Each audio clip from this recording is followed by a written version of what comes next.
Қыздар, бүгін сіздермен үй жағдайында батон нан дайындап үйренетін боламыз. Өте дәмді, иісі деген мұрынды жаратын. Дайындап көріңіздер. Енді бізге керек заттар: 600 грамм ұн, ортасын осылай ашып аласыздар.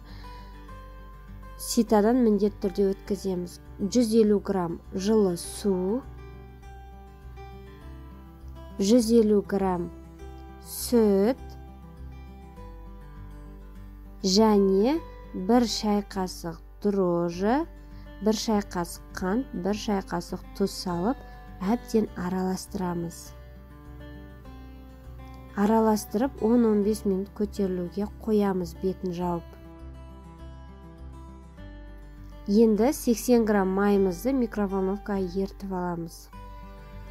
Міне 10-15 минут өтіп көтерілді. Енді қамырымызды алдымен қасықпен араластырамыз. Одан кейін үстіне май салып, одан ары араластырамыз. Қасықпен алғашқыда араластырып, енді қолмен араластырып, жұмсақ етіп қамыр илейміз. Қамырларыңыз жұмсақ болу қажет. Артық су, артық еш нәрсе қоймайсыз. Өте жақсы қамыр болып шығады. Көтерілуге жарты сағат немесе 45 минутқа қоямыз.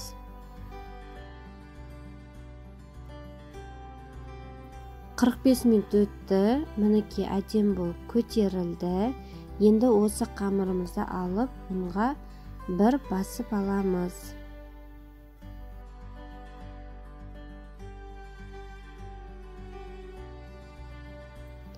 Қамырды алып, екіге бірдей етіп бөлеміз. Бөлген қамырымызды алып, ұнның көмегімен қайтадан жайып шығамыз.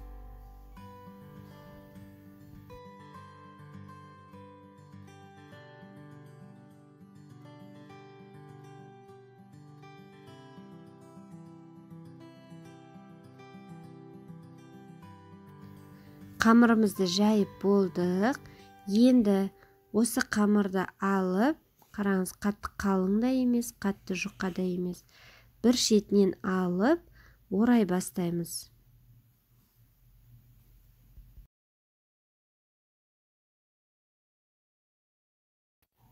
Міне оралып, жан жақтарын бекітіп, батон нанның формасына ақырын келтіреміз.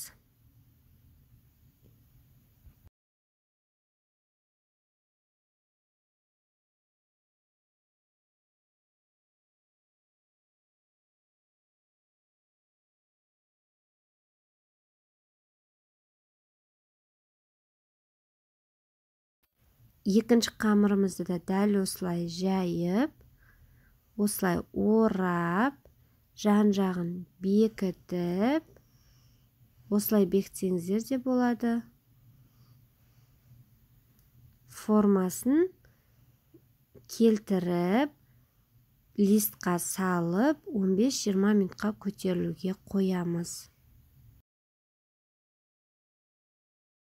15-20 минут өтті. Мінекей бізде әдем болып көтерілді. Енді үстіне жұмыртқаның сарысын жақтым мен. Негізінде су сепсеңіздер де болады. Хрустящий қытырлақ болады.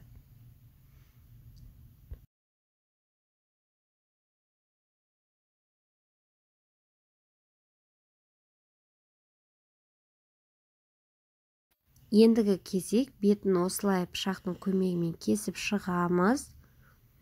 Қатты емес, но орташа етіп кесесіздер. Және бетіне ағарып тұру үшін мен ұн септім. Негізінде жұмыртқаның сарысы емес, суды сеуіп, оның бетіне ұн сепсеңіздер де өте әдемі болады. Жасап көріңіздер. Сіздермен болған Айжан Ерболатқызы. 180 градус, 200 градуста 30 минутта піседі.